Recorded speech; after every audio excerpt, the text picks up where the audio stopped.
Hi friends, ఈరోజు నేనైతే bheja fry చేస్తున్నాను. దానికోసం అయితే బ్రెయిన్ తెచ్చుకోండి. ఇలా పిల్లలకైతే చాలా మంచిదండి బ్రెయిన్ తినిపించడం వలన అయితే.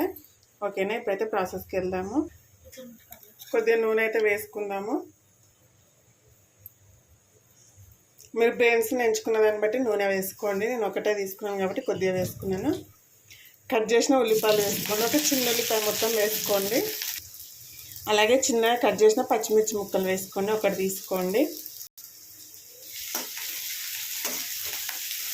ఉల్లిపాయలని పచ్చిమిర్చిని అయితే మంచిగా వేయించుకోండి.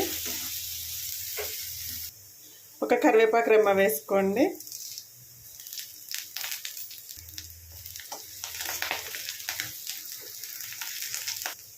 ఇందులోనే కొద్దిగా అల్లం వెల్లుల్లి పేస్ట్ వేసుకోండి.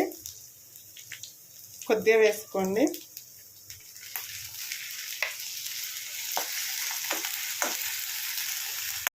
కొద్దిగా పసుపు వేసుకోండి.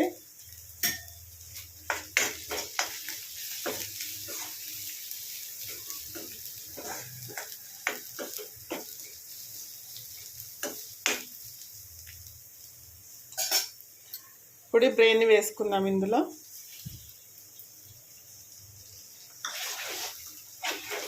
సేమ్ ఎగ్ ఫ్రై లెక్కనే ఉంటుందండి. చాలా బాగుంటుంది. పిల్లలకైతే హెల్త్కి కానీ దేని కానీ చాలా మంచిది.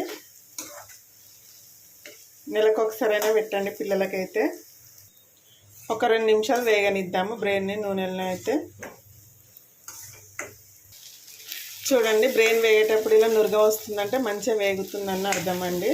నురగ రాలేదు అంటే ఇంకా బ్రెయిన్ సరిగ్గా వేగనట్టు. ఇప్పుడు ఇందులో అయితే కారం వేసుకుందాము. కొద్దిగా కారం వేసుకోండి. సరిపడా సాల్ట్ వేసుకోండి.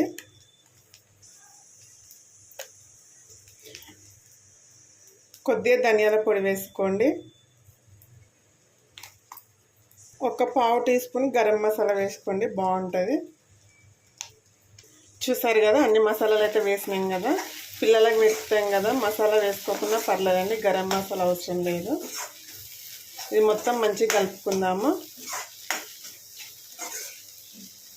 ఒక 2 మినిట్స్ వేగనివ్వండి. కారం ఉప్పు అన్ని ఇప్పుడే వేసినాం కదా, మసాలాలు ఇట్లా మాడనివ్వకండి. మాడితే ఫ్లేవర్ అనేది మారిపోతుంది.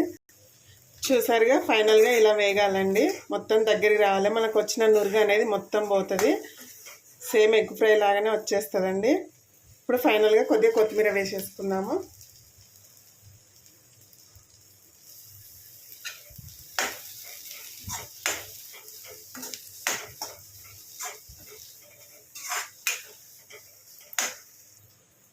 చూసారు కదా, రెడీ అయిపోయింది బ్రెయిన్ ఫ్రై. చాలా ఈజీ అండి, చాలా టేస్టీ, హెల్త్కి కూడా చాలా మంచిది. ఓకే అండి, సర్వింగ్ బౌల్లోకి సర్వ్ చేసుకుందాం.